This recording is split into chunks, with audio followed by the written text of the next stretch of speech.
Hello, I'm Clarence Gilliam. As an actor and director, if there's one thing I know, it's that every day my fellow artists are working passionately to create, educate, and inspire.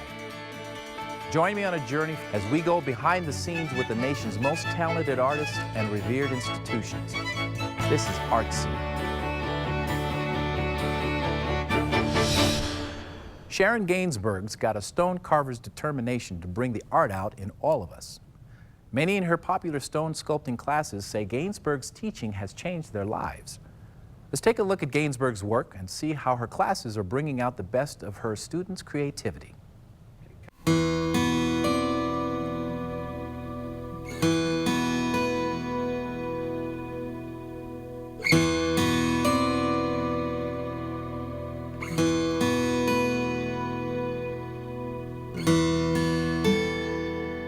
My name is Sharon Gainsburg.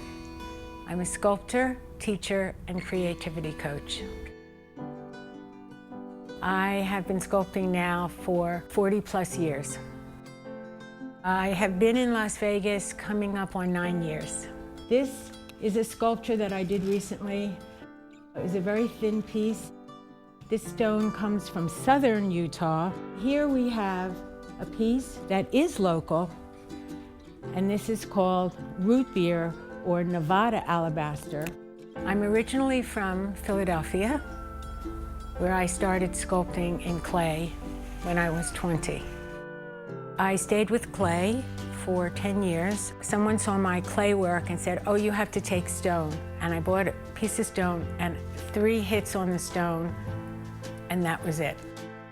It was a relationship that I formed with this material that's millions of years old instantaneously. This stone, also alabaster, comes from Sicily. This is called Eternal Light, and it's actually my most recent sculpture. So to sculpt, you have to be very committed. It's almost like having a fire in your belly. And you also have to be very patient. Sculpting taught me about patience, and it also taught me a lot about life. Because when you're sculpting and a piece falls off that you weren't counting on and your design is ruined, you have to dig deeper to come up with a better design to incorporate the area that's missing. But that's what we have to do in life. Something happens, you have to take a detour. There are 5 basic steps in sculpting stone. First is blocking out your form. The second is refining it. The third is dry sanding it. The fourth is wet sanding. And the 5th step is putting some type of liquid sealer and buffing it. This is an automatic power-driven chisel. This is going to make a little bit of dust. My favorite step is the conceptualization of finding the forms to express what I want to say. The process is fluid when you just go with whatever your intuitive self is telling you to do. Well, if I had to put a label on the type of work that I do, I call it abstract realism. You can always find a realistic form somewhere buried in the abstract forms. And I like to do that because I want people to use their intuitive sense or an emotional connection to the work. Welcome to the studio where all the magic happens. These are my rock stars. I'm a teacher coming up on about 37 years. What I tell my students is, you come here 3 hours once a week, but while you're doing your job, or if you are retired, be more aware of being in the now. Just take a few minutes every day and look at your surroundings and tune in to what's around you. Look at color, smells, form, and you will start developing a language. Did I have this shape in mind? No, it's an abstract. It was one solid, almost square piece, and what Sharon is teaching me is to continue to round it and get rid of the flat parts. And So as I work, I see. I've enjoyed every moment of working on this piece. Even the painstaking parts of the sanding, things like that, have really been a joy. So in the process, all your troubles melt away.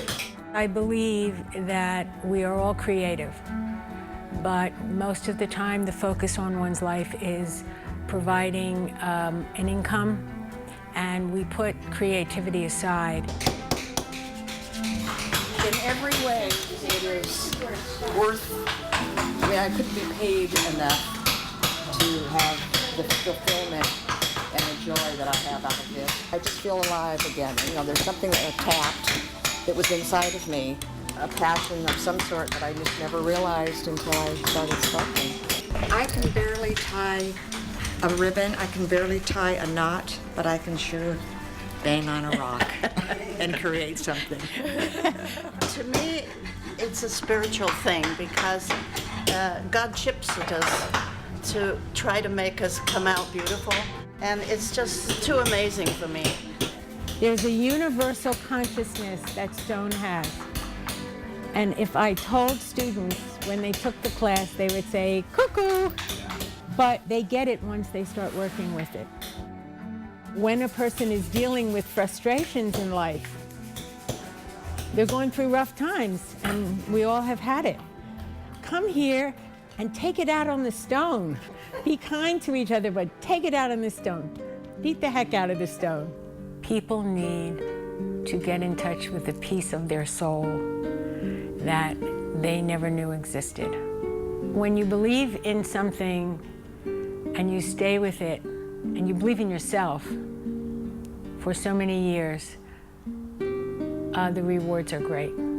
What I'd like people to know about me as an artist is that I've always lived my truth, and you see that in my work.